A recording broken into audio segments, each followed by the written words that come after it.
Hi friends, నా పేరు విజయ్. ఈరోజు నేను మీకు Xiaomi Redmi hard reset explain చేస్తాను. సో ఫ్రెండ్స్, మనలో చాలామంది మొబైల్ కొన్న తర్వాత ఎన్నో ప్రాబ్లమ్స్ ఫేస్ చేస్తూ ఉంటారు. సో హార్డ్ రీసెట్ తెలియక సాఫ్ట్వేర్ కొట్టించి డబ్బులు వేస్ట్ చేసుకుంటూ ఉంటారు. సో మామూలుగా మనకు వచ్చే ప్రాబ్లమ్స్ ఎలాంటి అంటే సిస్టమ్ వాడడంతటవే రీస్టార్ట్ అవ్వడం, లేదంటే హ్యాంగ్ అవ్వడం, స్లో అవ్వడం, గార్బేజ్ ఫైల్స్, టెంప్ ఫైల్స్ పేర్కొని పోవడం, ఇంటర్నెట్ ఆన్ కాకపోవడం, యాప్స్ సరిగ్గా సపోర్ట్ చేయకపోవడం. సో ఇలాంటి ఎన్నో రకాల ప్రాబ్లమ్స్ మనం మొబైల్లో ఫేస్ చేస్తూ ఉంటాం. సో అలాంటి వాటి అన్నిటికీ కూడా ఒకే పరిష్కారం హార్డ్ రీసెట్ చేయడం. దీన్నే మనం ఫ్యాక్టరీ రీసెట్ అని కూడా అంటాము. ఓకే, సో ఇలా చేయడం వల్ల మొబైల్కి ఎలాంటి ప్రాబ్లం లేదు, 100% సెక్యూర్గా ఉంటుంది. ఓకే, సో ఎలాంటి ప్రాబ్లం అనేది మనం ఫేస్ చేయాలి. కాకపోతే చేసేటప్పుడు మాత్రం ఆప్షన్ జాగ్రత్తగా సెలెక్ట్ చేసుకోండి. ఓకే, సో ఇప్పుడు చెప్తాను నేను మీకు అదే ఎలా చేయాలో. సో ఫస్ట్ మనం ఏం చేద్దాం అంటే మొబైల్ని స్విచ్ ఆఫ్ చేసేయండి. So switch off your mobile first. Mobile switch off చేసిన తర్వాత మీరు ఏం చేయాలంటే volume up and power button, so రెండు బటన్స్ని ఎట్ ఏ టైం మనం ప్రెస్ చేయాల్సి ఉంటుంది. ఓకే, కొన్ని సందర్భాలలో అంటే అప్డేట్ అయినా కొద్దీ ఏమవుతుందంటే volume down button plus power button కూడా ప్రెస్ చేయాల్సి ఉంటుంది. సో ఏదో ఒకదాన్ని మాత్రం మనం ఖచ్చితంగా ప్రెస్ చేయాల్సి ఉంటుంది. అది వాల్యూమ్ అప్ ఆర్ వాల్యూమ్ డౌనా అనేది మనం చెక్ చేసుకోవచ్చు. సో ఫస్ట్ నా ప్రిఫరెన్స్ మాత్రం volume up and power button. So ఎప్పుడైతే volume up and power button మనం ప్రెస్ చేస్తామో రెండింటిని అట్లీస్ట్ ఒక 10 నుంచి 20 సెకండ్ల పాటు నొక్కిపెట్టి ఉంచాలి. ఓకే, సో 10 నుంచి 20 సెకండ్ నొక్కిపెట్టిన తర్వాత మనకు ఫస్ట్ ఎంఐ అనే లోగో వస్తుంది.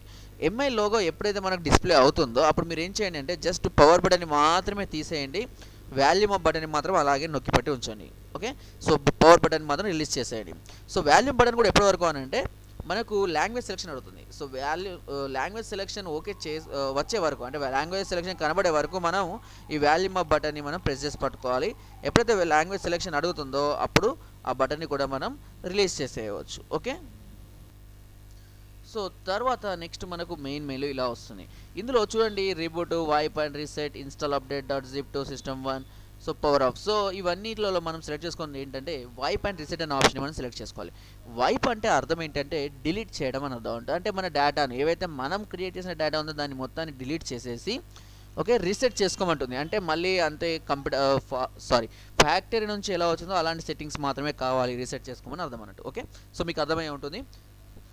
ఇక్కడ సెలెక్షన్ కోసం మనం volume up and volume down బటన్స్ని మనం సెలెక్షన్ కోసం అంటే స్క్రాలింగ్ కోసం యూస్ చేస్తాం, అండ్ పవర్ బటన్ని ఓకే కన్ఫర్మ్ చేయడం కోసం యూస్ చేస్తాం. ఓకే, సో ఇక్కడ వైప్ అండ్ రీసెట్ని సెలెక్ట్ చేసుకోండి. సో తర్వాత మనకు చూడండి ఇలా వస్తుంది.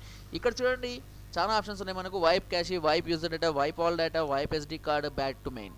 సో ఇక్కడ మనం చేసుకోవాల్సింది ఏంటంటే వైప్ ఆల్ డేటా యూజ్ చేసుకోండి. సో వైప్ ఆల్ డేటా అంటే ఏమవుతుందంటే ఈ క్యాచ్ కానివ్వండి, యూజర్ డేటా అంటే సెట్టింగ్స్ మనం పెట్టుకునే అన్నీ కూడా, అంటే games, songs, movies, applications, so ఏవైతే డాక్యుమెంట్స్ మనము ఓన్గా మొబైల్లో ఇన్స్టాల్ చేసుకున్నామో అవన్నిటిని కూడా అది వైప్ అంటే డిలీట్ చేసేస్తుంది. సో కంప్లీట్ డిలీట్ చేసి ఓన్లీ మొబైల్ కొన్నప్పుడు ఏవైతే సెట్టింగ్స్, ఏవైతే యాప్స్ వచ్చాయో అవి మాత్రమే ఉంటాయి. ఓకే, సో ఇక్కడ మనం వైప్ ఆల్ డేటాని సెలెక్ట్ చేసుకోవాలి. ఇక్కడ కూడా సేమ్ స్క్రాలింగ్ కోసం మనం volume up and volume down buttons use చేసుకోవచ్చు. కన్వర్ట్ చేయడం కోసం పవర్ బటన్ని మనం యూస్ చేయొచ్చు. ఓకే, సో ఈ స్టెప్ తర్వాత మనకు నెక్స్ట్ వచ్చేసి మళ్ళీ సేమ్ మెనూ వస్తుంది. ఓకే, ఇక్కడ సేమ్ మెనూలో మనం ఏం చేయాలంటే రీబూట్ అనే ఆప్షన్ని మనం యూజ్ చేసుకోవాల్సి ఉంటుంది. సో రీబూట్ అంటే ఏంటి అంటే మన రీసెట్ అయిపోయింది, ఇంకా మొబైల్ని రీస్టార్ట్ చేసుకోమని అర్థం. ఓకే, మొబైల్ రీస్టార్ట్ చేసుకున్న తర్వాత ఓకే మనకు చూడండి ఇక్కడ మనకు అడ్వాంటేజ్ కూడా ఉంది. ఏంటంటే అది మనం ఒకవేళ ప్యాటర్న్ లాక్ పెట్టి మర్చిపోయాం అనుకోండి, ఆ ప్యాటర్న్ లాక్ కూడా ఇక్కడ పోతుంది. ఓకే, దీనికోసం సాఫ్ట్వేర్ కొట్టి డబ్బులు దండ చేయడం లాంటివి చేసుకోవాల్సిన అవసరం లేదన్నట్టు. ఓకే, సో రీబూట్ అయిన తర్వాత మనకి ఏమవుతుందంటే మొబైల్ కొన్నప్పుడు ఏ విధమైనటువంటి సెట్టింగ్స్ అయితే అడిగిందో ఇప్పుడు కూడా అలాంటి సెట్టింగ్సే మళ్ళీ అడుగుతుంది. సో అంటే మామూలుగా నేము, తర్వాత language selection, date and time, network registration, email ID, password లాంటివి మళ్ళీ ఇక్కడ కూడా అడుగుతుంది. సేమ్ యాస్టీస్గా అవన్నీ ఎంటర్ చేసేయండి. ఓకే, ఎంటర్ చేసిన తర్వాత అప్పుడు ఏమవుతుందంటే మన మొబైల్ కొన్నప్పుడు ఎంత స్పీడ్ తోటి ఏవైతే ఆప్షన్స్, ఏవైతే యాప్స్ ఉన్నాయో సేమ్ మళ్ళీ అవే ఉంటాయి. అంతే ఫాస్ట్గా, అంతే క్యాపబిలిటీ తోటి మన మొబైల్ అనేది రన్ అవ్వడం మనం చూసుకోవచ్చు. సో ఇలా మనం హార్డ్ రీసెట్ అనేది మనం ఎన్నిసార్లు అయినా మనం చేసుకోవచ్చు. దీనివల్ల మొబైల్కి ఎలాంటి ప్రాబ్లము లేదు. ఓకే ఫ్రెండ్స్, నా వీడియో కనుక మీకు నచ్చినట్టయితే ఒక లైక్, ఒక షేర్ చేయండి. మరిన్ని వీడియోస్ కోసం సబ్స్క్రైబ్ చేయడం మాత్రం మర్చిపోకండి.